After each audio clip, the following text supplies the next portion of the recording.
点的事情，有些事嘛。医生啊，唔怕船都漂漂，吃也吃美。人讲哦，船都漂漂，无清楚做得出，你要乜困难，老爸爸讲点哦。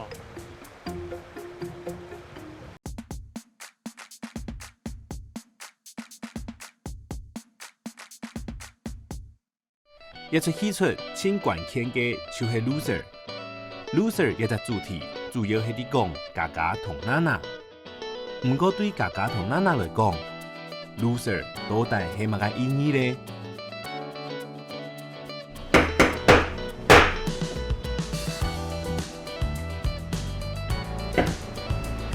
谁一定会翻身？我翻身高挑，还行。我觉得佳佳她遇到了很多事情，其实，在现实生活中，应该有很多人其实都有类似的经验，就是也许不会就是完全集中在这一个人身上，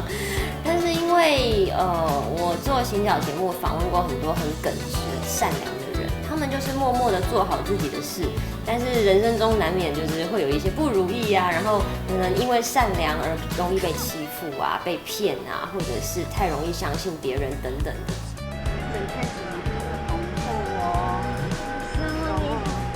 孩子，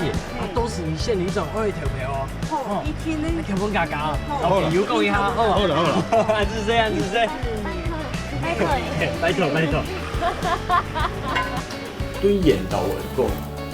但我吃头嘎嘎的故事啊，因为上比起来，嘎嘎迄个伊有梦想，伊有目标，故说伊想要去做，伊指定去做，都是拍的。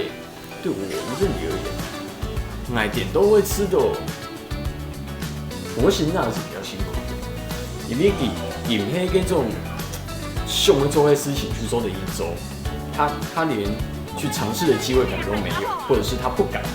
对我来讲，这两个是差很多的。一个是有试着去尝试，一个是我连尝试都没办法，或者是我不敢，就得面对失败了。你可以给他做点骗钱嘅。像迄困难情伊要使遐家家，阮家家总听着，也真紧无闲去骗钱，也真紧无闲去骗向这个钱啊！什么叫鲁蛇呢？我觉得放弃自己的人才叫鲁蛇。所以呢，对我来说，嘎嘎在里面呢，他不但不是鲁蛇，而且他很勇敢，他就是跟刘娜娜的对照呢，他就是一个冲破体制的人。对我来说，他不管就是这个社会上给他的束缚跟约定，他就是很努力的靠着，虽然他家里没有什么背景，但是呢，他很努力的靠自己的力量去突破各个难关，即便失败了，他还是不放弃的去用他的善良去面对，去选择解决他生活上遇到的困难。我觉得这是很不容易的。所以呢，嘎嘎当然不是鲁蛇喽。鲁蛇这个主题一出来的时候，我就知道这个戏的灵魂出现了，而且我非常有把握，它会是一个非常不一样的喜剧。佳佳是一个非常具象的鲁蛇形象，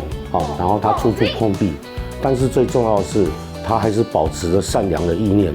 她希望能够达到她心里面成功想要的那一个方向。反而娜娜在我心里面觉得她才是真正的鲁蛇，因为她心里面从来没有满足过。他永远要跟人家去比较，而且呢，他从来不满足于自己的现况。我用遥控器3个按键来形容这3个主角。佳佳呢，他就像那个快速前进键，他永远去设定自己的目标，他不断的重启，他想要得到自己想要的结果。那恩导呢，他就像停止键，他虽然被按了停止键留在家乡，但是呢，他基本上是没有停滞下来的。那娜娜反而是把遥控器拿颠倒，她把倒退键一直猛按，觉得它是一个前进的力量。那其实呢，她永远在倒退。刚才你有知道有一个好像的好生意 ，OK， 八大行业啊，你有听过嘞？小咪咪有啊，第一小啊，小咪咪，脑袋在你，温改钱。好。再去啊，我要回来。我觉得因为做行脚关系，我真的遇到很多真正在做地方创生的年轻人。他们的家乡可能真的有很多文化，因为没有人传承，所以就慢慢没落，可能就要消失了。那这些青年返乡回来的人，他们真的就是一股非常可爱热情的傻劲。敬希，无运气，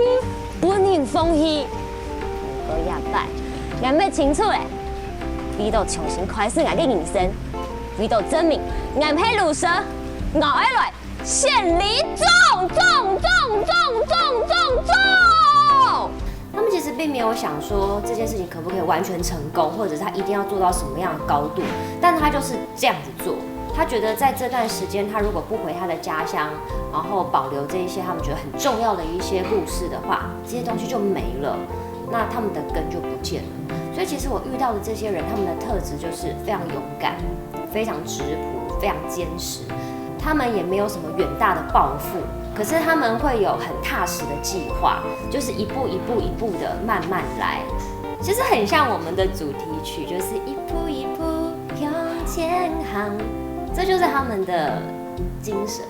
所以其实我看到了这么多朋友这样子的一个面向，我就把它也放到佳佳的身上，因为其实佳佳她其实是喜欢都市生活，她向往都市生活的，但是当她回到家之后，她发现其实家乡有很多的可爱的地方，很多可爱的人，那这些东西就会慢慢的让他觉得他有归属感。所以青年返乡，我觉得是他们在家乡里面感受到归属感，所以他们愿意待下来、留下来，然后希望让那里的人跟自己一样幸福。那我的工作可能比较难这样啦，但我觉得是好的。乃次都可以鼓励的，因为懂得黑产你就是你在成年之后，你可能会想去都市，你想去读书，甚至去外国去学一些东西。乃没从配偶，就是我不算是青年返乡工作，但是我从来都市工作之后，出社会之后，我就很笃定，我就已经打算好未来他得为年纪再大一点，我想要回龙潭住，因为都市有都市的好嘛，总哈有总哈的好。对我来讲，亚哈跟龙潭就是一个在都市跟乡下的中间，它已经没那么乡下了，它已经开始发展，然后又不会到台北这么的发展。鼓手那个是我觉得很舒服的一个状态。其实我蛮羡慕他的，就是因为我其实现在也是一直待在大都市嘛，那我觉得其实有可以待在自己的家乡，然后就是依靠自己的家人，然后为自己家乡贡献一点力量，然后做自己喜欢的事，不要有这么大的压力，我觉得是一件很棒的事情。然后其实我也想过，如果我跟他一样，我觉得也许也会是一个很不一样的人生，然后可以就是你可以回到你的家乡，然后做你自己想做的事，不用这么有压力，然后跟你的家人待在一起，然后就是这些乡里间的小事对你们来说都是大事，我就觉得很可爱。因为在我们平常生活来说，其实节奏真的快到你根本不会在意邻居发生什么事。可是像这部戏里面，大家就是互相扶持，然后发生什么事就是大家都当成就是一件很大的事情，然后大家都全部会围过来那种，我就觉得很可爱。我其实蛮喜欢这样的氛围。就是大家在这个故事里面还会看到一个核心，就是青年返乡的故事。那其实这也跟我的生活很贴切，因为呢，我现在身边就有很多脱北者，离开台北的朋友，所以身边有很多朋友就是觉得说，我如果有自己的一个专业、自己的一个专长，我还不如就是回到我的老家，我的原生家庭成长的一个地方，然后可以把我的专业就投注在那里。大家都觉得，就是回到老家，反而可以完成自己的梦想。青年返乡也是这一次主要要探讨的议题之一哦。那我这一次刻意的选择一个最近的故乡的距离，我选择了桃园的龙潭，它距离台北只有50公里，车程也大概只有50分钟左右。我想要借着这么近的距离来探讨所谓的故乡跟异乡的感觉。其实龙潭真的不远，那选择每天通勤的人也占了非常大的比例。但是还有少数人，他们选择留在都市不回家，不通勤。为什么呢？我想，也许它是一种逃避，也是一种找到自己被都市认同的感觉。大家可以想象如果他每天通勤的话，其实这个故乡对他来讲还是有羁绊的。他每天回家还是要面对家里的事情，他每天回家他还是必须要去解决自己跟家庭的关系。所以呢，他们选择某种逃避的方式留在都市，他们想要找到一种归属感，找到一种被肯定的感觉。所以青年返乡这个东西呢，过去常常我们在处理总是用北部跟南部来类比。我这次选择一个最近的距离来讨论这一些留在都市的年轻人，他们心里面到底找的是什么？你要不要转来几多件啊？有喊就转来，我是就转来啊，台北龙潭按拳，是吧？这是一个自主权的问题。当然，我刚前面讲了。他也有一种逃避的心态。总归，我想用戏里面主角的一段话来跟大家分享我对所谓返乡这件事情的看法。就是只要幸福了，人就会留在家乡；只要有了归属感，人就会回来。好，来那个再来一个大爱心，好，大爱心，可以吗？可以吗？大爱心。大爱心。OK。好 ，OK， 好，等一下，好，再一次哦，好，来3、2、1，好，很好哦 ，OK， 好，再来比一个小爱心来，小爱心再一次，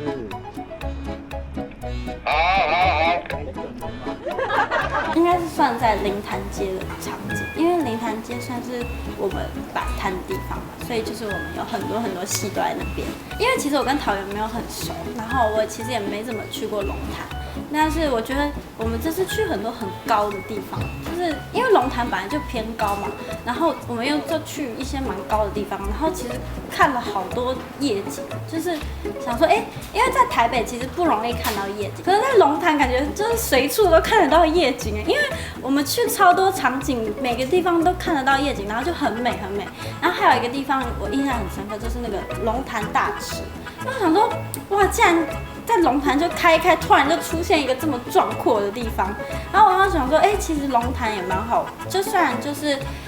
距离我可能生活的地方比较远，但是其实我觉得龙潭算是蛮美的地方。我很喜欢那个龙潭大池，那是我第一次去，然后我想说，哇，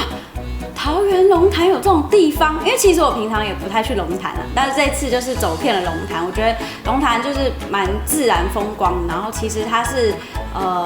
比想象中的还要大。我觉得桃园好大，就以前都没有想过桃园这么大。就是桃园光你在桃园内部移动就可能要1个多小时，然后我就发现，其实桃园有很多值得发现的地方。对我来讲，当然是龙潭嘛，就是我们主要是在龙潭碰啊。那我们还有大溪啊，然后还有桃园其他地区为主，很多都是在龙潭拍。那龙潭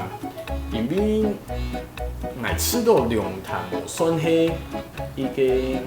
观光地区吧，就是很少人会说，我要去龙潭玩啊等等。古时候买吃到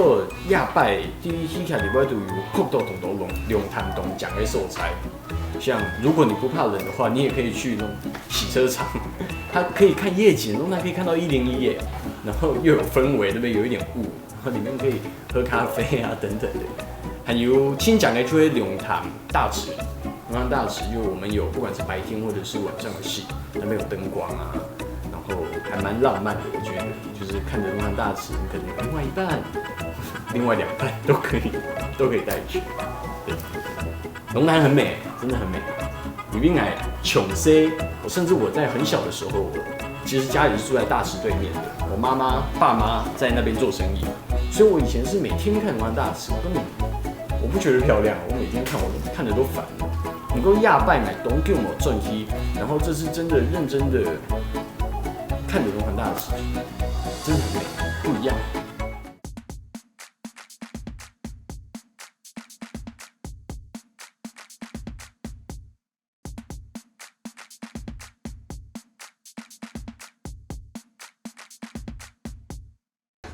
狗毛子啊！按照这种事情就不敢面对哈！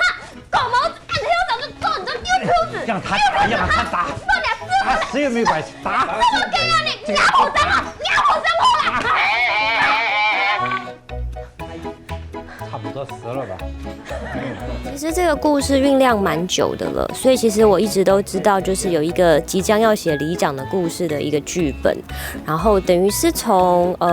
知道有这个故事到真正开始开拍，其实大概有快1年的时间了。那因为其实我休息了一阵子，都在做行脚的节目，其实到了台湾很多地方去，真的拜访了很多的里长，所以当我知道说这部戏就是真的要被拍出来的时候，我其实还蛮开心的，因为就让我有了这么1年的时间去看了很多真正在做里长的这些很辛苦的人他们的生活，所以其实是很兴奋，但是也很紧张，因为里长真的太辛苦了，就是嘛给事情做爱做，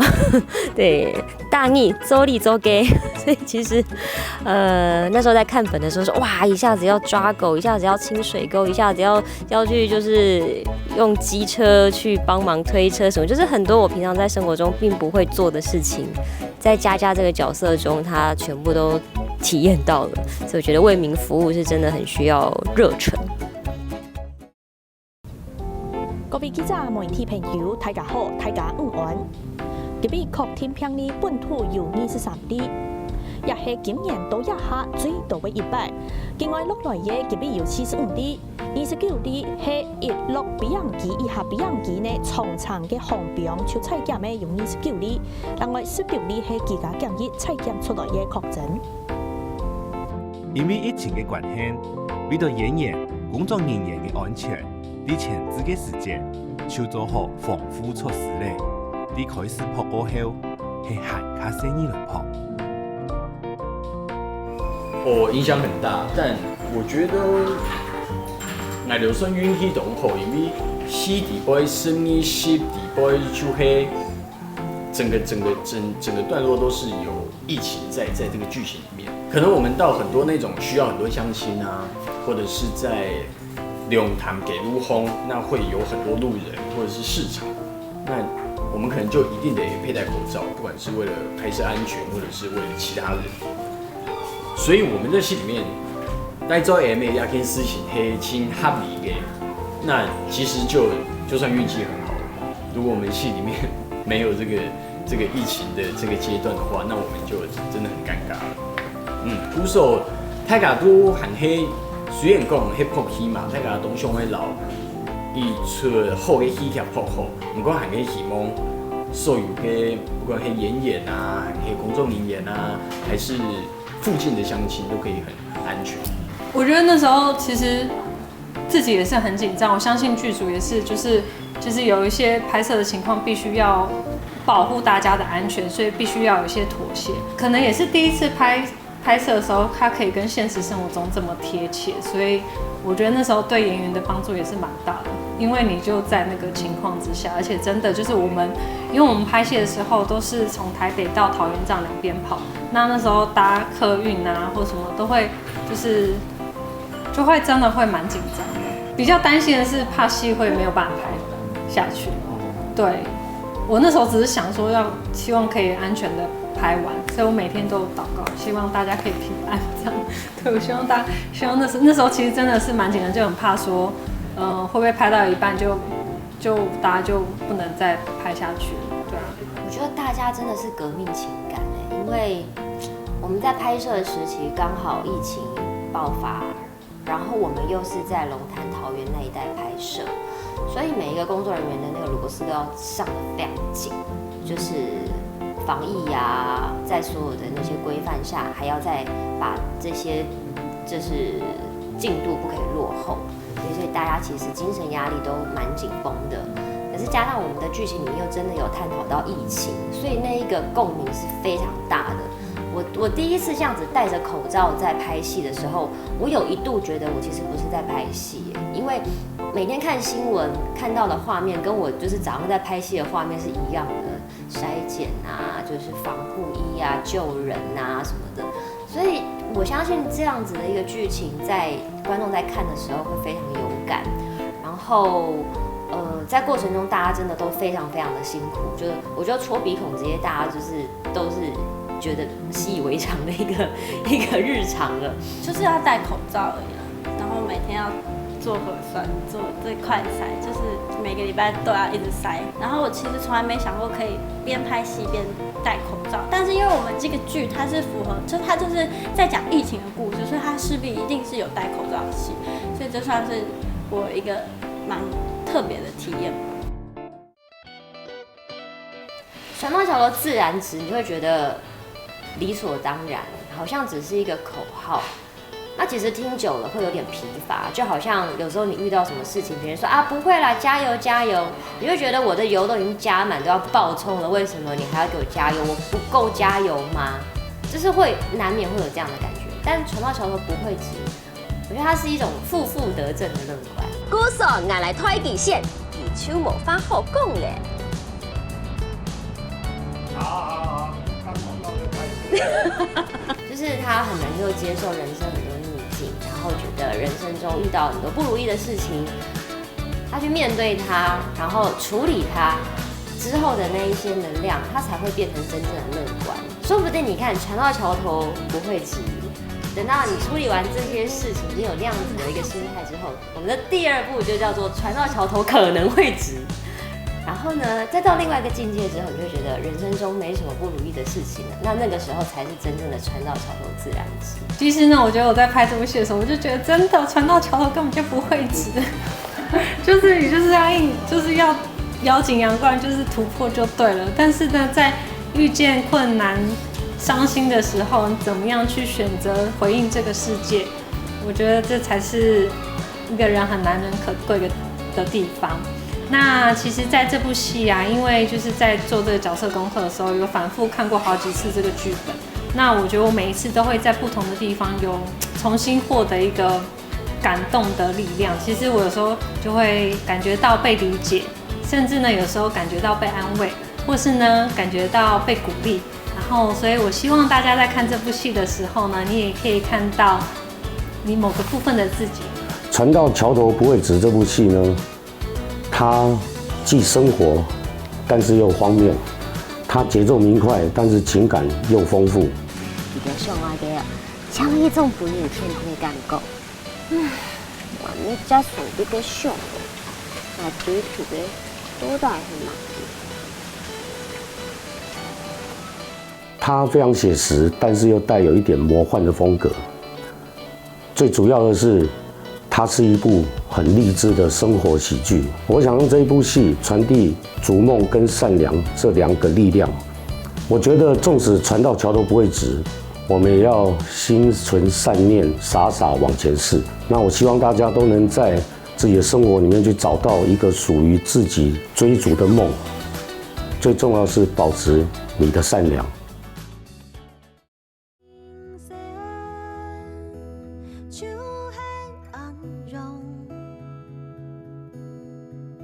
爱有情。